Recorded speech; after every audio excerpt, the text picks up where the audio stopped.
Sabem que eu posso falar disso com propriedade, porque é algo que eu vivo no dia a dia.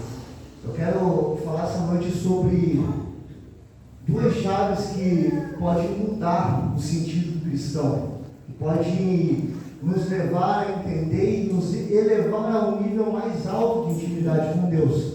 Quero falar sobre perdão e sobre amor essa noite. E é uma palavra que eu já preguei aqui, e eu orando e lutando, falando: Deus, qual é a palavra? Ele falou: essa é a palavra. Essa é a palavra que eu quero falar com a igreja. Essa é a palavra ao qual a igreja precisa ver. É algo que a gente tem vivido todos os dias, sabe? É algo que tem sido uma ferida dentro de corações. Creio que não na nossa igreja, mas no afora, né? A falta de perdão para Deus, a falta de perdão para o irmão, a falta de perdão próprio, é algo que a gente precisa entender um pouco mais no Senhor. E eu trouxe uma palavra que se encontra em Gênesis, no capítulo 41, por favor, no versículo 50, que retrata bem sobre isso. É uma história de um personagem bastante conhecido chamado José, e é uma história que fala muito a respeito da transformação através do perdão. E esse camarada aqui viveu isso na pele. Apareceu aí? Apareceu. Versículo 50 diz assim, antes dos anos de fome, Asenate, filha de Potifera, sacerdote de On, deu a José 2 filhos. 51. O primeiro, José deu o nome de Manassés, dizendo: Deus me fez esquecer do meu sofrimento e de toda a casa de meu pai. O segundo filho chamou Efraim, dizendo: Deus me fez prosperar na terra onde tenho sofrido. Amém? Feche os seus olhos. Deus, neste momento, Pai, nós queremos ouvir aquilo que o Senhor tem a falar nos nossos corações. Papai, fala conosco, Pai, ministra aquilo que o Senhor quer em nossos corações, Papai. Que ouvidos essa noite possam estar sensíveis a Te ouvir, Papai. Que corações possam sentir aquilo que o Senhor de fato quer fazer em nossas vidas, Pai. Sara o nosso coração, Papai. Em nome de Jesus é o que nós te pedimos. Amém. Amém. Nada mais justo do que falar sobre José. José, a gente vai entender que ali no capítulo 37, tudo começa com um sonho. José era um rapaz, um jovem sonhador, onde ele vai compartilhar os seus sonhos. E já nesses primeiros versículos dá para entender que nem sempre a gente vai poder compartilhar os nossos sonhos, porque não vão ter pessoas preparadas a ouvir aquilo que Deus sonhou para a nossa vida. Amém? Amém. E assim se faz, ele conversa com os seus irmãos e compartilha um dos seus sonhos, que é onde ele fala sobre os feixes de trigo, que ele vê os irmãos e eles estão na lavoura, e ali se faz o seu feixe de trigo, sobe, se sobrepõe sobre os dos irmãos, e os dos irmãos se curvam diante dele. Ali sobe a primeira ira dos irmãos. Na segunda ira ele vai falar sobre as estrelas e sobre o céu que se dobram e se curvam diante dele. Ali vai a segunda ira dos irmãos. No capítulo 37, ele ainda é vendido. No capítulo 37 a gente vai entender que os irmãos armam uma cilada para ele, aonde ele vai de encontro aos irmãos e mal sabe ele que está sendo armada uma cilada para ele, para jogar ele no poço. E ele é jogado no poço. E nessa cilada, aí acontece que ele fica um período no poço e já logo depois ele é vendido para os ismaelitas. No capítulo 39, José já está no Egito. José, ele já é um escravo no Egito. E lá ele é vendido para Potifar. E aí então começa a sua jornada para o caminho de Deus, para viver o sonho de Deus, o que Deus tinha para a vida dele. Começa ali. Logicamente ele está vivendo o sonho de Deus, mas ainda não é o propósito que Deus tinha para ele. porque na casa de Potifar, a mulher de Potifar leva uma mentira sobre ele. Ele, por não aceitar se deitar, ter relação com ela ou algo do gênero, ela acaba falando que ele tentou abusar dela. E nessa dele correr dela, fica as roupas dele na mão. Então ela usou isso, essa artimanha para condenar José. E mais uma vez ele vai preso. Só que dessa vez ele já está preso no Egito. E olha que interessante, no capítulo 41, vai falar sobre a primeira interpretação de sonho de José. Onde José, ele interpreta o sonho do copeiro e do padeiro. E ainda, ali no capítulo 41, ele vai e revela esses sonhos dos dois. Só que olha que interessante, quando ele revela o sonho dos dois, Deus já é com ele. Só que ele fala assim para os dois, tanto do copeiro quanto do padeiro: lembra-te de mim quando estiverem diante do rei. E o que acontece? Ele não lembra. Nenhum dos dois lembra dele. E ali se passa mais alguns anos. Eu acho que eu anotei aqui, se eu não me engano, e passa ali, deixa eu só ver aqui certinho. Ali se passam 4 anos, onde José fica esperando essa possível lembrança de um deles.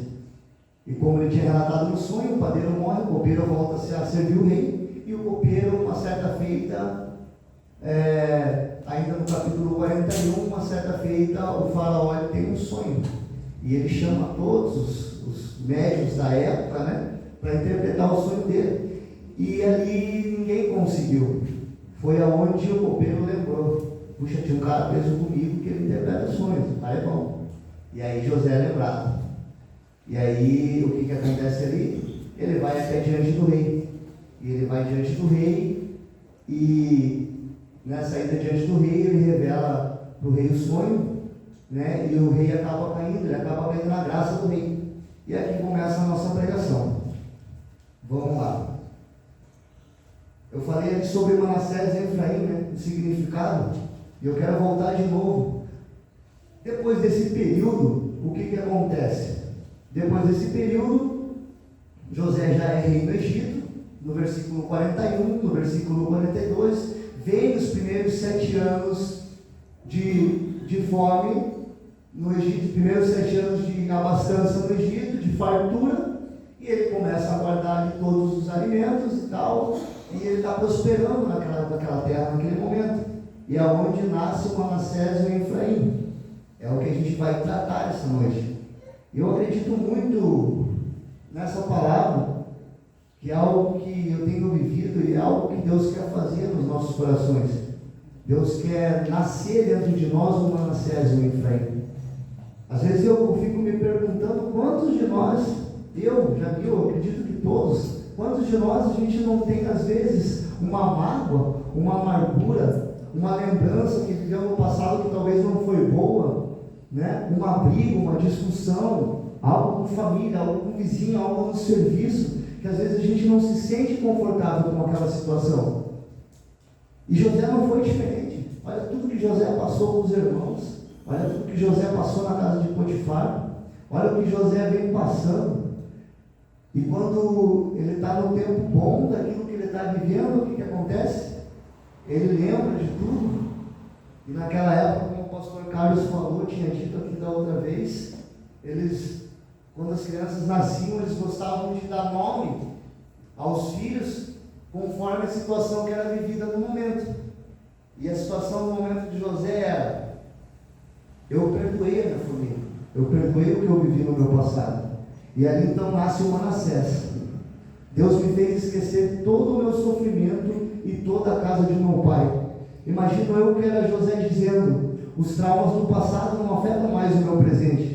A cova ou o poço não causam mais prova em mim. O ódio de meus irmãos não fomenta em mim a mágoa. As humilhações que possuí quando fui vendido como escravo não me fazem mais sofrer. A falsa acusação da mulher de Potifar em prisão injusta foi para mim uma última curva para cruzar a linha de chegada. Eu acredito que José estava falando isso, negando isso quando ele deu o primeiro nome de Manassés. Quando retratava, Deus me fez esquecer todo o meu sofrimento. E é algo que Deus tem feito na nossa vida. E é algo que Deus quer fazer essa noite. Talvez essa palavra possa vir de encontro para você. Talvez essa noite você está vivendo algo do gênero. E às vezes você se pergunta assim, nossa, mas eu faço tudo certinho, eu oro, eu vou na igreja, sabe, eu dou meu dízimo, eu faço parte da campanha. Mas vem cá, você já aprendeu sobre o perdão? Você já perdoou, já foi perdoado, já sarou as feridas do teu passado? Já sarou os traumas que você sofreu? Já aprendeu que o perdão é uma chave que liberta, que abre caminhos para a nossa vida espiritual? E é sobre isso que a gente vai tratar essa noite, para que nasça esse Manassés no nosso coração. Eu coloquei três tópicos aqui sobre o perdão. A gente vai discorrer sobre a Bíblia, é algo bem interessante. Eu tentei fazer ali um paralelo, eu fiz um paralelo do Velho e do Novo para que a gente entenda. Aqui era um tempo do Velho Testamento, onde tudo era a ferro e fogo com Deus, e nada mais justo do que trazer algo da parte de Jesus no Novo Testamento com a graça do Senhor. E é através dessa graça que a gente vai aprender um pouco sobre o perdão. Diz assim, primeiro tópico: o perdão traz mais satisfação do que a vingança. Aí você me pergunta assim, Jamil, onde que está escrito isso na Bíblia? Aí a gente vai para a Bíblia, lá em Romanos 12, no versículo 19. Romanos 12, versículo 19, Fê, faz favor. Só vou pegar uma outra versão.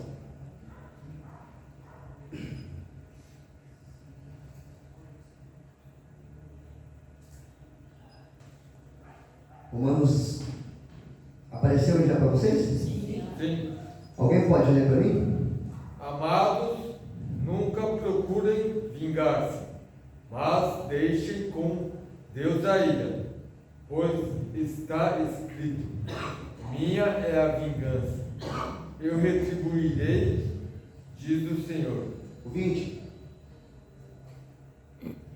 Ao contrário, se o seu inimigo tiver fome, dele de comer; se tiver sede, dele de beber. Fazendo isso, você amontoará brasas vivas sobre a cabeça dele. 21. Não se deixem vencer pelo mal, mas vençam o mal com o bem. Amém? Agora eu pergunto, quantos de nós conseguem ser assim como o apóstolo Paulo falou?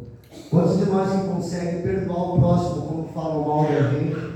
Quantos de nós conseguem perdoar quando você é julgado sobre algo? Quantos de nós conseguem perdoar e aceitar uma palavra dessa no nosso coração? Aí vem o apóstolo Paulo, 400 anos depois, sei lá quantos anos depois, o pastor ali que é craque nas histórias, né? E vem e fala sobre isso. O Manassés que José ganhou lá atrás, Paulo vem e prega no Novo Testamento. E é por isso que o perdão ele traz mais satisfação do que a vingança. Paulo já fala: amados, nunca procurem vingar-se, mas deixe com Deus a ira, pois está escrito: minha é a vingança, e eu retribuirei, diz o Senhor. Pelo contrário, se o inimigo tiver fome, dele de comer; se tiver sede, dele de beber. Fazendo isso, você amontará brasas vivas sobre a cabeça dele. Não se deixe vencer pelo mal, mas vença o mal com o bem. Ou seja, perdoe. Talvez a gente está aqui, a gente está falando sobre isso agora, e do seu coração aí está vindo lembranças daquilo que te impede de chegar mais perto com intimidade com Deus. Talvez está vindo uma lembrança de alguém ou de alguma situação. E é isso que a palavra nos fala. Perdoe. O perdão ele traz mais satisfação do que a vingança. Segundo tópico, ele diz assim, o nosso Deus não é um Deus que nada faz. 1 Pedro, Fê, por favor. 1 Pedro 5, 1 Pedro, capítulo 5, versículo 7. O nosso Deus não é um Deus que nada faz. Olha que interessante. Lancem sobre Ele toda a ansiedade, porque Ele tem cuidado de vocês. Ou seja, mais uma vez, perdoe. Teu problema, tua dificuldade, aquilo que te aflige, perdoe. Sabe? Mais uma vez a Bíblia fala, lance sobre Ele toda a ansiedade, todo o teu problema, toda a tua dificuldade, porque Ele tem cuidado de vocês. Eu tenho provado isso todos os dias da minha vida, todos os dias, e eu louvo a Deus por isso, sabe? Quando eu aprendi que o perdão, ele te dá esse impulso para viver um caminho mais íntimo com Deus. Isso tem sido extraordinário na minha vida. O Lê está aqui, ele é a prova viva. Quantas vezes a gente está na empresa, às vezes eu me altero e perco a linha, né? Já logo depois eu vou, um abraço, peço perdão, falo, me perdoa, cara, porque não é assim que funciona, sabe? Isso nada mais é do que você viver o Espírito Santo, você entender, saber reconhecer o seu erro. Eu sei que às vezes é difícil para nós reconhecer o erro, é difícil para nós aceitar que a gente errou e chegar para a pessoa, ou chegar na situação e falar, me perdoa, sabe? É difícil a gente dar o braço a torcer, mas o que eu quero dizer essa noite é isso. A gente tem vivido o fim dos tempos, o fim está próximo, o mais próximo do que a gente imagina. Os sinais estão aí, estão acontecendo, Jesus está voltando, sabe? Eu não posso perder a oportunidade de falar para vocês, cara. Vamos viver um evangelho puro e simples, acima do perdão, um perdão que transforma. Se eu tivesse que dar um tema para isso aqui, seria o perdão que transforma e o amor que liberta. Manassés e Efraim, algo extraordinário. O último tópico sobre o perdão é: o nosso Deus não é um Deus que nada faz. Opa, desculpa, não é esse. É o inimigo das nossas almas, é o pior vilão. Efésios 6, por favor.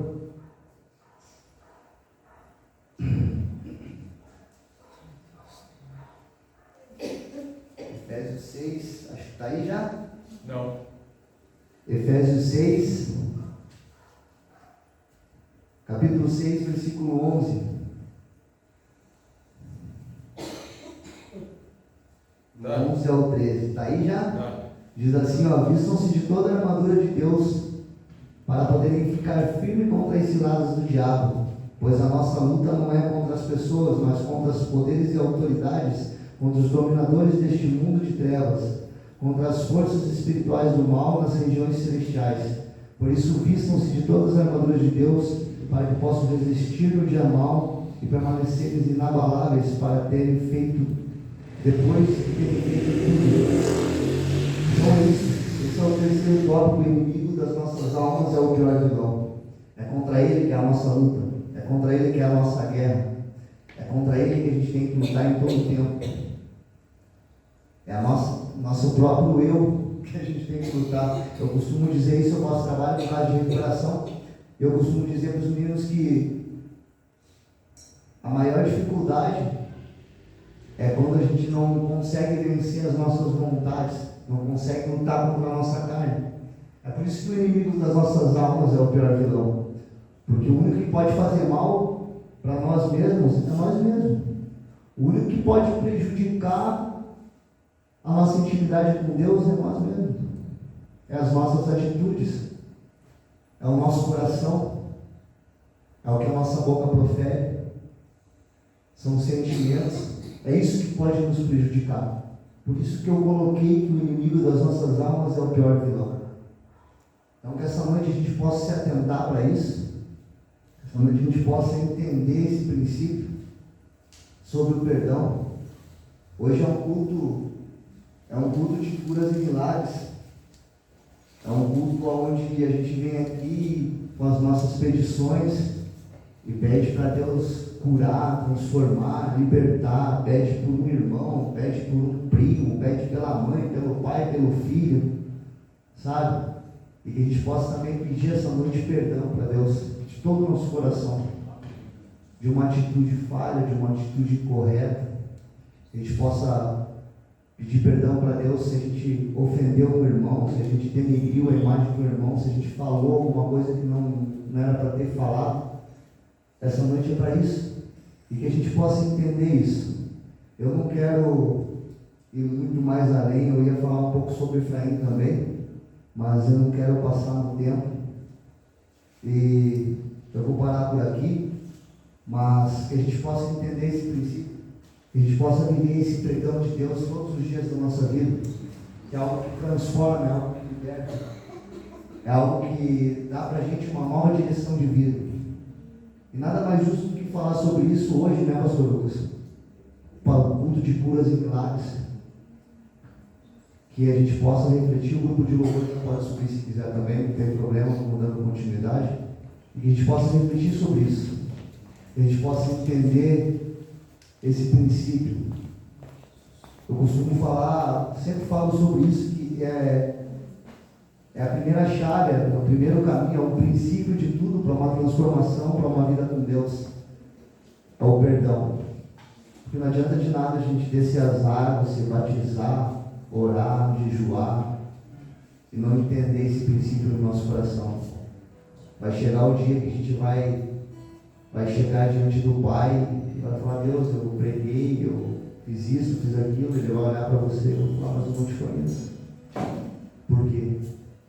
Aí a gente vai lembrar do nosso coração, vai lembrar das rapinas que ficaram dentro da gente, sabe? Eu não sei o que você passa, eu não sei o que você sente, mas essa é a noite onde a gente tem a oportunidade de se chegar diante de Deus. É a oportunidade que você tem de se derramar no pé do Senhor agora e falar: Deus, eis-me aqui, eu quero ser diferente, eu quero fazer algo para o teu reino diferente. Eu quero ser luz no meio das trevas. E é isso que a gente precisa, entender esse princípio no nosso coração. Mas para que tudo isso aconteça, a gente precisa perdoar. A gente precisa se perdoar, sabe? Antes de perdoar alguém, a gente precisa aprender o perdão dentro de nós mesmos. A gente precisa sarar a nossa alma, tirar essa ferida de dentro do nosso coração, porque é isso que Deus tem chamado a gente, para viver um evangelho puro e simples, um evangelho verdadeiro. E nada mais puro do que você pregar a verdade, falar sobre um princípio como esse, que é o perdão, que é o caminho, é a chave de tudo, para todas as outras coisas. Não tem como a gente viver um evangelho se a gente não aprender a perdoar. Então essa noite, que essa palavra fique no seu coração. Você que vai fazer a campanha, que está aí na campanha, pode se dirigir aqui à frente, o grupo de louvor vai estar